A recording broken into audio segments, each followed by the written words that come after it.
Good afternoon. I'm Brenda Schroeb, the Worship Associate here at Community Church, and I welcome you on behalf of our ministry team, our staff, and all our lay leaders. It's good to be together, both in person and online. Community Church is a multiracial, multicultural, multi-generational congregation with a vision and commitment to build a world grounded in equity and inclusion. With me today is Jerry Brown, our Director of Music, our talented choir, Darnell White, our musician in residence, Reverend Jude Geiger, our Minister for Community Engagement, and Reverend Peggy Clark, our Senior Minister. Community Church is in transition. We have sold our church building and are in the process of finding another in this neighborhood. In the meantime, we are guests here at the Church of the Incarnation. Even if it's a beautiful space, it isn't perfectly reflective of our theology. Children are always welcome during service. Feel free to move around the space or to join children's programming happening in the loft. The sound of babies crying or children fidgeting is a beautiful part of being in community. Masks are optional but encouraged. We ask that everyone be respectful of each other's decisions and need for personal space.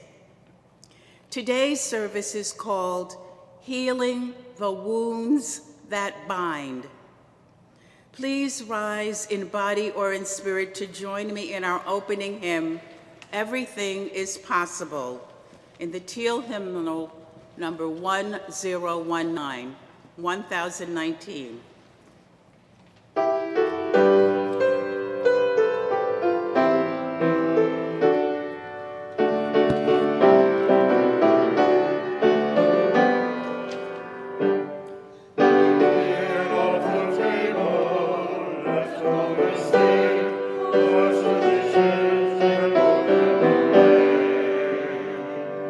I told you a story, tossed to and turned,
Good afternoon. Someone is enthusiastic today. I appreciate that. Today is a little different from last week. You know, it's a Unitarian Universalist congregation. Things change week to week. And this week we're moving inward a little bit. This is more of a pastoral sermon than last week. I hope that you'll go on this trip with me. Let's begin. This isn't a place where things are perfect, and we aren't a perfect people, but we are a people of striving, of trying, of wanting to do and be better. This isn't a place where music is without flaw, and we aren't a flawless people, but we are a people of melody and harmony, of wanting to intone something delightful. This isn't a place where theology is uncomplicated, and we aren't an uncomplicated people, but we are a people of depth, seeking truth even when it's not simple. We begin our worship knowing who we are in all our limitations, our inadequacies, our deficiencies, because this is the place to be both beautiful and broken, to love all the messiness and the truth that we can reveal and celebrate while we worship together. We are going to light our chalice, first sung and then spoken.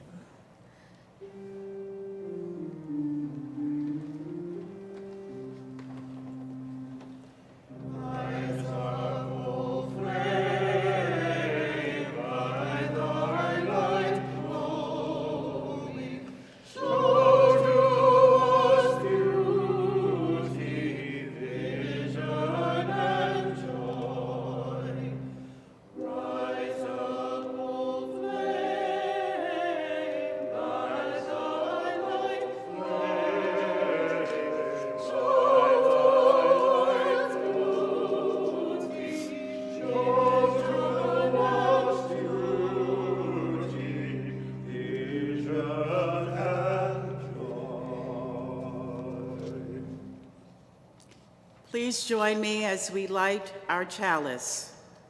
We light this candle, the flame of our heritage. May it ignite hope in our lives, in our community, and in the world. Please join me in our unison affirmation. Unto the Church Universal, which is the depository of all ancient wisdom and the school of all modern thought, which recognizes in all prophets a harmony, in all scripture a unity, and through all dispensations a continuity, which abjures all that separates and divides, and always magnifies humanity and peace, which seeks truth in freedom, justice in love, and individual discipline in social duty, and which shall make of all persons one beloved community, unto this church and to all its members known and unknown. Throughout the world we pledge the allegiance of our hands and hearts.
Please join me in our land acknowledgement.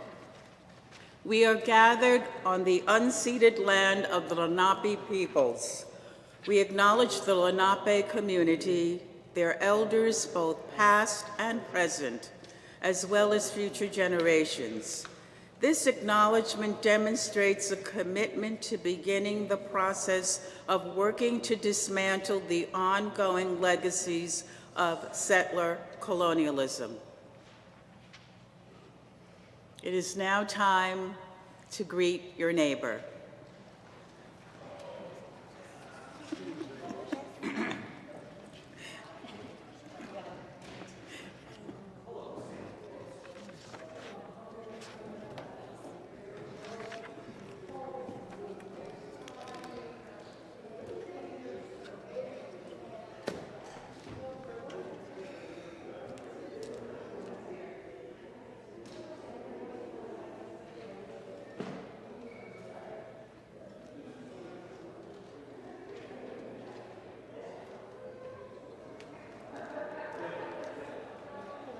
Hello, neighbors.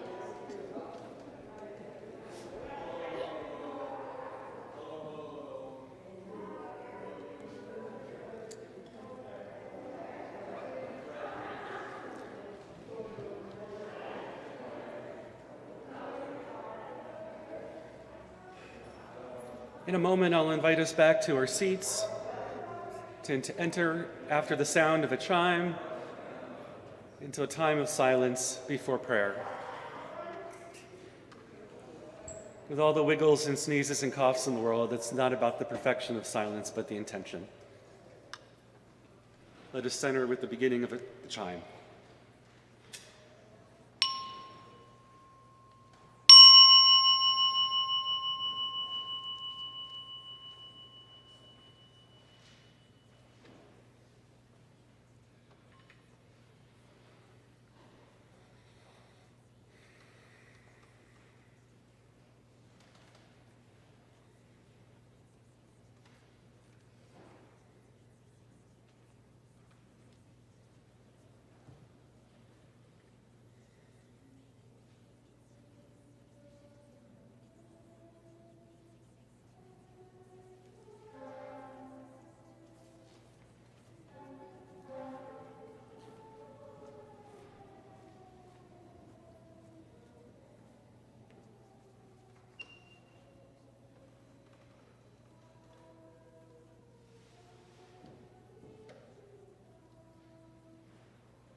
Spirit of abundance, God of grace, Mother of hope. We pause now to remember those stories that are all around us, but so often passed over. Those stories that, when told, are shared because of what someone is, not who they are. This month in our nation's character is Black History Month. Help us to realize that Black history is all our histories. May the day come when these stories are so wildly taught that no month need to be separated, divided. We know this day will not come until we as a people make different choices. We pray now for those different choices. May we come to see a day where the prison system becomes redemptive, not punitive, a day where the legal system learns to focus more squarely on the facts and not the colors of our skin, a day where our schools are as well funded as the needs demand. May our role models be allowed to excel when they thrive and not be taken down for their rich heritage. We know this will require a shift in power, and this can be scary for some. Give those full of fear hope. May we come to know grace so that our hearts will not be hardened to the pain around us. There are so many beautiful stories needing to be told, and we need to get the chance to hear them. Widen our visions so that the history that is shared this month and every month comes to be known as all our history too. We're most human when we see the humanity in others. Now for a musical meditation.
Glorious.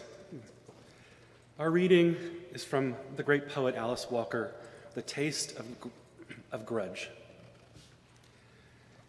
How many times life has seemed too steep a hill to climb? How many times the hill has disappeared like mist? I am carried in arms that planned adventure for my life. I sit nowhere I am told to stand. Let the joyful heart that knows the dance return. Sorrow has banished it, grief has stilled my feet, but there remains internal movement toward life's margin where all begins again in solemn beat. There is no God but love, which is what I have become. Just a tiny part of it beyond, blame but not beyond the peace still possible to all in this world.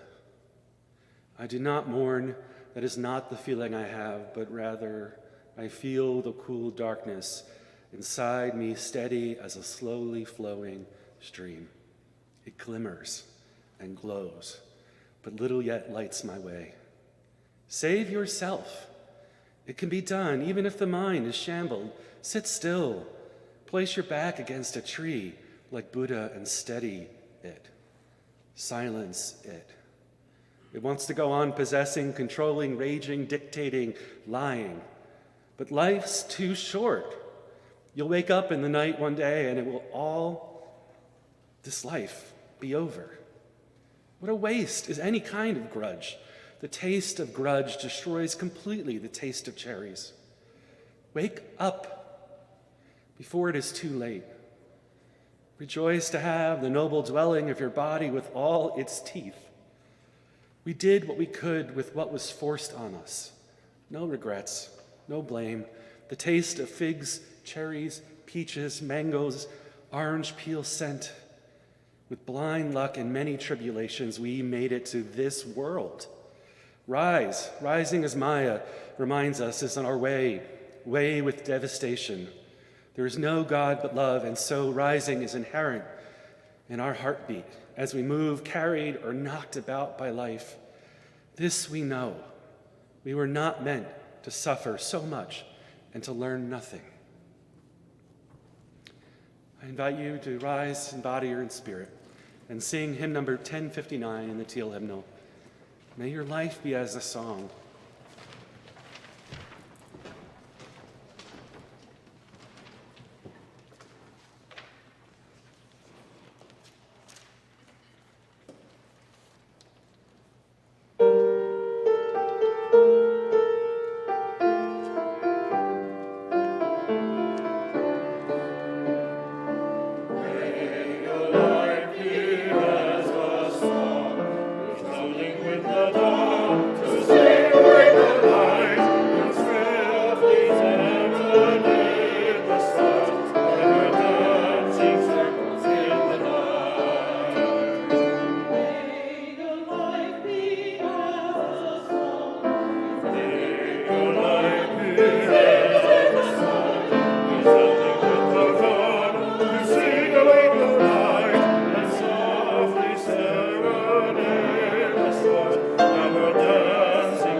If you Google religious scandals, you're going to be as overwhelmed as I was with the dizzying array of salacious events to choose from.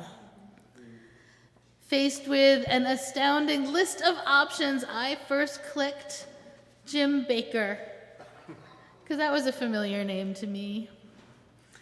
A televangelist with his own Christian theme park, he and his wife founded the Praise the Lord Club, a televised program netting over $200 million a year. I know George is like, how do we do that? Bakker resigned, though, from his ministry after paying his secretary to be quiet about raping her. and then he went to prison for felony related to accounting fraud. In 1990, Covenant House, an organization designed to help runaway kids, was slammed with accusations that Father Bruce Ritter, their larger-than-life founder, sexually abused some of the kids in his care. That revelation opened the gate for a tidal wave of stories from people across generations all over the country, not just accusing priests of molesting them, but of a massive system of cover-ups aided and abetted by the most powerful men in American Catholic Church. Just a few months ago, in fact, we're still reading about this in the Times, we learned that a Hasidic school in Brooklyn has been failing to educate their students, essentially neglecting to teach them math, English, science, or social studies, choosing instead to spend a huge sum of money on religious indoctrination and Yiddish. Orthodox schools have also gotten city and state money for children with disabilities, but the schools have provided little or no accommodations for those children. Making the scandals even worse, lawmakers in the area have known for years, but haven't wanted to appear anti-Semitic. So they didn't challenge their voting bloc and speak truth to power in their neighborhoods. People calling themselves Christian have been trying forever to convert people who don't conform to sexual or gender norms of the day. LGBTQ people have been subjected to electroshock treatments, conversion camps, and full communal exclusion when they display behaviors considered outside the acceptable societal expectations. Christian preachers croon about hell and cite narrow interpretations of Scripture to marginalize people, leading to unbearable pain. I actually knew a woman who was raised Jehovah's Witness. My last church was next door to a Jehovah's Witness church, so I had actually a good number of people leaving that church and coming. This one woman, she and her husband met at the church, and they married, and then they decided to take some Sundays off. They thought maybe this isn't what they want to do every Sunday. And the minister told the community to shun them, which meant to completely shut them out of their lives. And the community included their parents, grandparents, brothers, and sisters. They were excluded from gatherings of all kinds, including family gatherings. Not even phone calls were allowed. Under so much pressure, the couple agreed to return to church, where the shunning continued for 6 months until they proved their faithfulness. I was actually raised without religion. In fact, many people tell me often that they wish it was true of them. Both of my parents had been treated badly by the religions of their origin. They'd both experienced trauma as children, and neither of their respective religious traditions or communities were able to speak to their needs in any meaningful way. To make it more complicated, after they fell in love, the fact that he was Catholic and she was Jewish meant that neither family was supportive of their relationship. My mother's mother forced a breakup. My father's cousins looked for my mother's horns. The whole thing was destructive, and when I was born, they agreed to keep me away from organized religion, which apparently turned out really well for them. Religious institutions have been the source of tremendous pain in the lives of millions of people. Raise your hand if you've been hurt by a religious community or a particular theology. Anyone? Keep your hands up. Raise your hand if you've been rejected by religion. Raise your hand if you walked away from religion because it was, keep your hands up. Everyone keep your hands up. Has religion ever been harmful to you? And raise your hand if before coming here, you were sure you'd never step foot in another church, synagogue, or house of worship. Keep your hands up. That's a lot of people here. You can put them down. A lot of people in this room have experienced religious trauma or have barely escaped it. And we're not alone. Our streets are filled with people who've been hurt, rejected, or otherwise harmed in one of 1,000 ways by the very institutions they were taught to trust. I read a sermon by a colleague. She's down in Georgia. Her name is Charlotte Arsenault, and in her sermon, she references a writer named Jim Palmer, who I then went and found, and he's done a lot of work on this subject. But here's something I found really interesting. He created a list of messages that people get from religion that create trauma. So here's his list. I am inherently bad. I can't trust myself. My heart is wicked. I deserve punishment. I don't measure up. I am powerless. Self-denial is holiness. I need forgiveness just for who I am. I need to be saved. I'm worthless. Being devoted to God means staying in an abusive relationship. Therapy or medication is a lack of faith. Self-care is selfish. The world is evil. If I mess up, I'll lose my salvation and go to hell. People I love are in hell or will go there. Everything outside my church culture is a threat. I can never be good enough. Feelings are dangerous and not trustworthy. I am not capable of thinking for myself.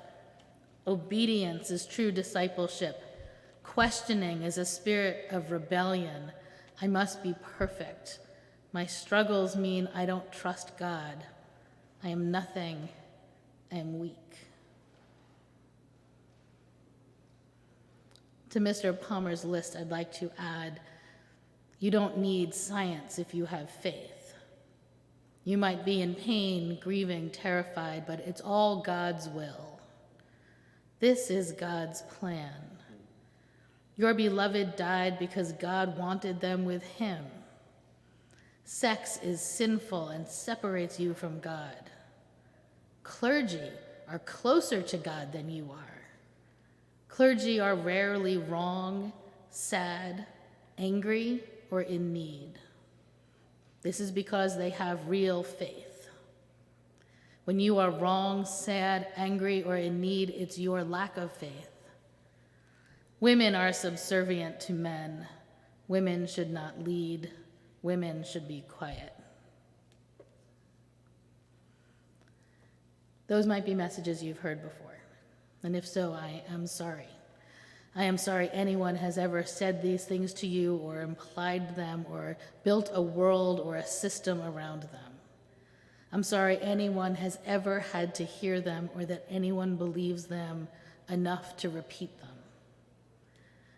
Those messages saturate our culture. They sink into our minds and affect our self-worth in powerful, often lasting ways. People are running from organized religion, and it's no wonder. The hurt perpetrated over and over, generation to generation, is finally repelling people. Something I hope is a sign of health. I hope there's a wholesale rejection of messages that don't align with other shared cultural values. If I were to make a list of what messages I hope people are hearing or assuming here are some of the things I hope are on it. I am beautiful. I am made in the image of all that's holy. I am loved. When I feel broken, there's somewhere I can be reminded that I am whole. Everyone behaves badly sometimes. Everyone gets angry. Everyone feels sad. Everyone knows how it feels to be lonely. None of these feelings are a lack of faith. Everyone is loved. Everyone is saved. My gender, my sexuality, the color of my skin are reflections of God. I am part of the divine spirit that lives and loves in all of us. My voice matters even if I don't have a job, or a home. It's okay that I don't have answers. Questions are faithful.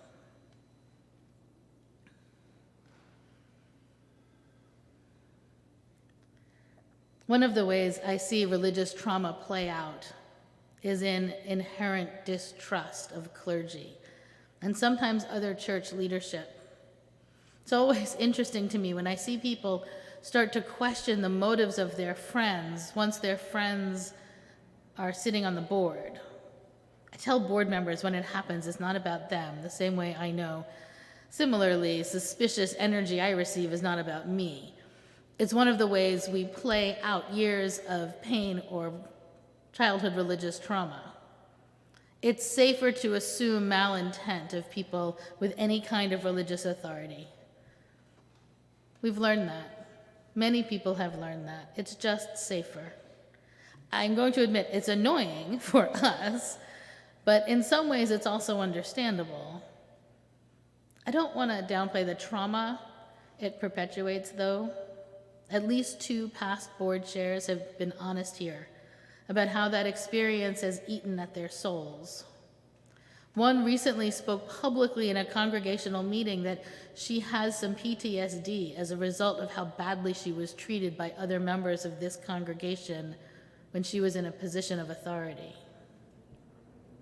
Often in UU churches, once a board chair steps off the board, they leave the church, sometimes just for a little while for some space, but sometimes they don't come back. We're seeing ministers fleeing under similar circumstances. With a national shift towards self-care, clergy across denominations are deciding they can't be lightning rods anymore. We've all heard the old adage, hurt people, and whether they're aware of it or not, that anger plays out in houses of worship over and over again, continuing the cycle of victimization. As we make our way toward a congregational covenant, acknowledging the religious trauma we might be carrying will be necessary. We don't want to keep rehearsing pain, building our defensiveness into new relationships, designing new systems on foundations of unprocessed suffering. We don't want to perpetuate the same trauma on others because we haven't come to terms with it in ourselves. And that one sermon isn't going to heal anyone.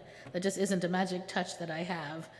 Today is one step in a process of mending those fragments of our spirits that are still torn or afraid from having been pulled out from under some heavy guilt and rejection and familial or cultural weights. The steps toward healing aren't linear. I can't tell you what's first, and the fact that you're here says you've probably already begun. This is more like a spiral, where you know the pain and feel it and consider it and deconstruct it and then know it and feel it again. It's a movement, like all healing is, a dance deeper in and back out again in a process of discernment and letting go and finding replacements for the messages that cause so much hurt.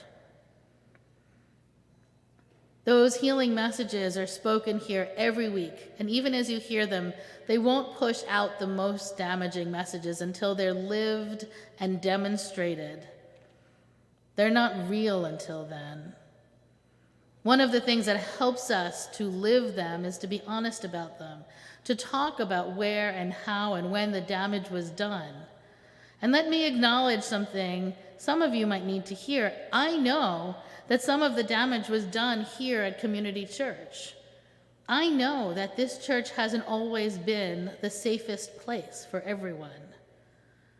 We haven't experienced sexual misconduct from leadership, but there are other ways for clergy to behave badly, ways for leadership to damage a church in a slow burning, the effects of which are seen over time rather than that in-your-faceness of megachurch guilty of tax evasion or paying off rape victims. We don't talk about it much here, which I kind of wonder about sometimes. Does it seem disrespectful to name openly what's been happening here over the last 40 years? Is it that the people still here aren't the ones most hurt? or there isn't that much to say? Is it that the people causing the hurt or dysfunction might still be in earshot? Or is it that we've all been taught not to speak these things out loud, that millennia of listening to religious in power conditioned us to keep quiet?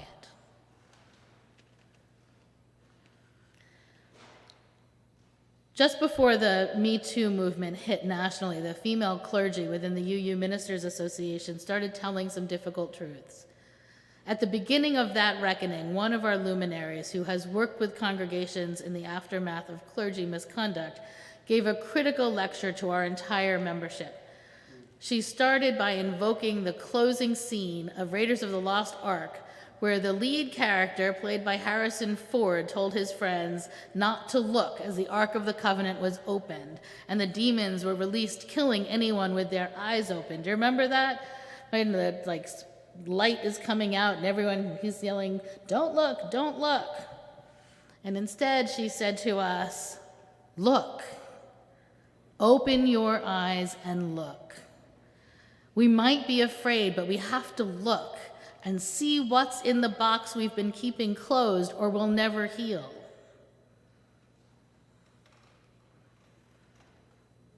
A few months ago, I apologized from this pulpit for something I'd said a year before. It was a very deliberate act, and I did it for several reasons. One was that I regretted what I'd said. It was also because I suspected very few people in this room had ever heard a member of the clergy apologize from the pulpit. It happens very rarely. I was actually trying to think of a time that I saw it happen without that person then resigning, and I couldn't think of an example, which isn't to say that there aren't plenty, but none came to mind. What does come to mind is people recognizing they did something and then they walk away.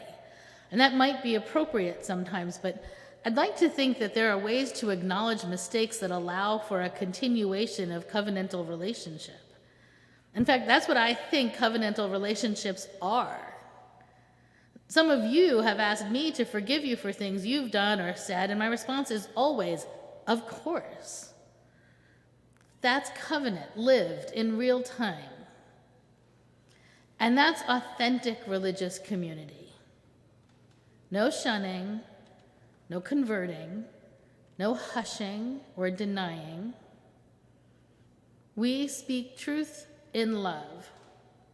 And when we can't find truth, or love is distant, we say that too.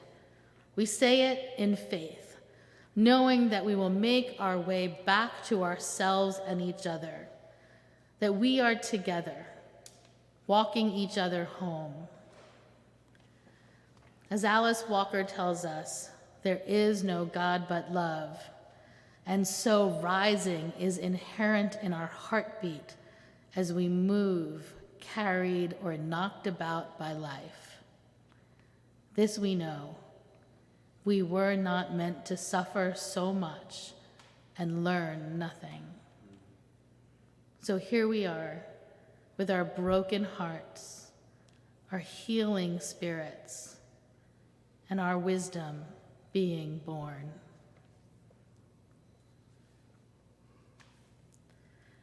Please rise in body or spirit. Let's sing together hymn number 1017 in the Teal hymnal, Building a New Way.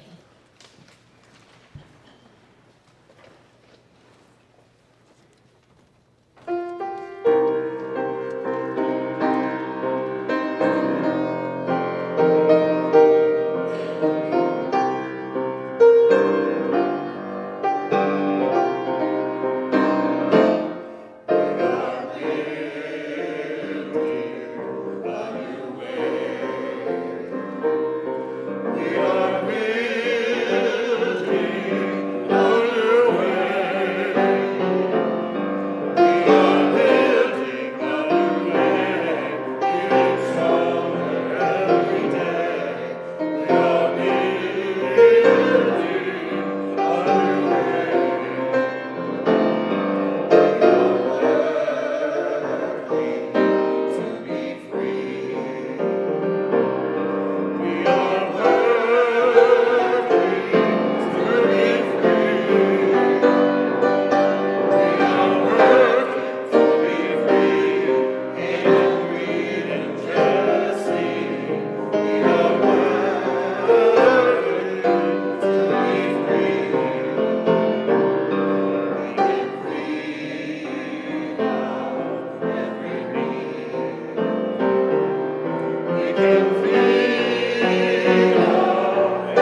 Life at Community Church is busy, whether we are online or in person.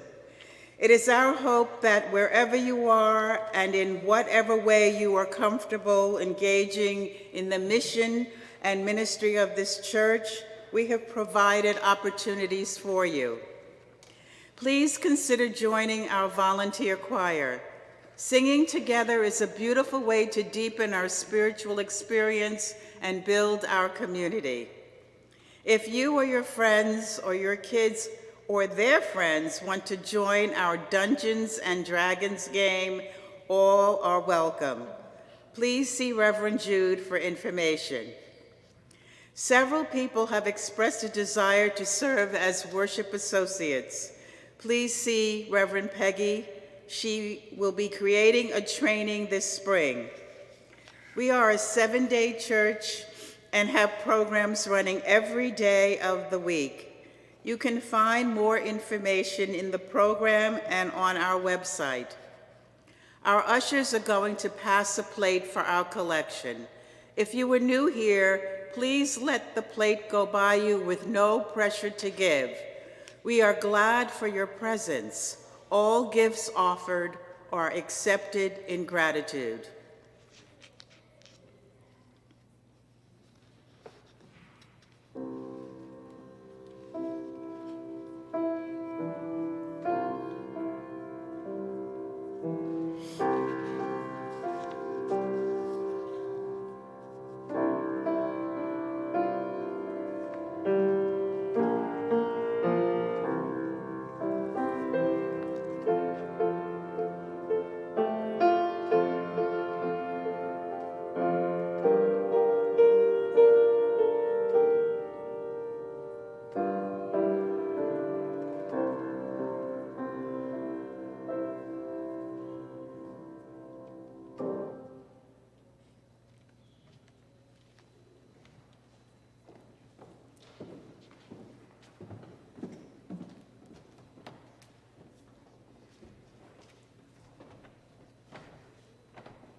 Please join me in our chalice extinguishing, which is written in your program.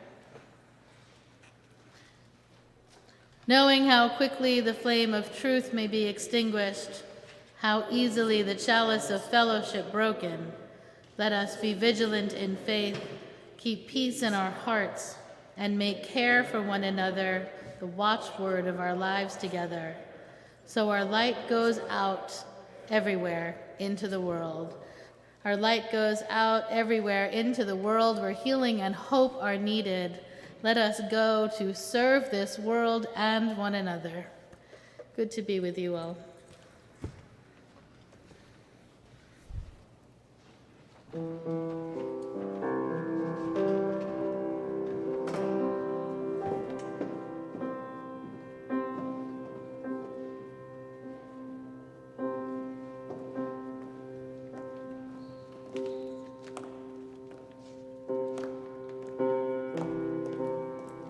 We are climbing Jacob's ladder.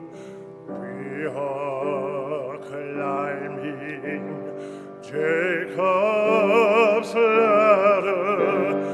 We are climbing Jacob's ladder. Soldiers of the cross. Every round goes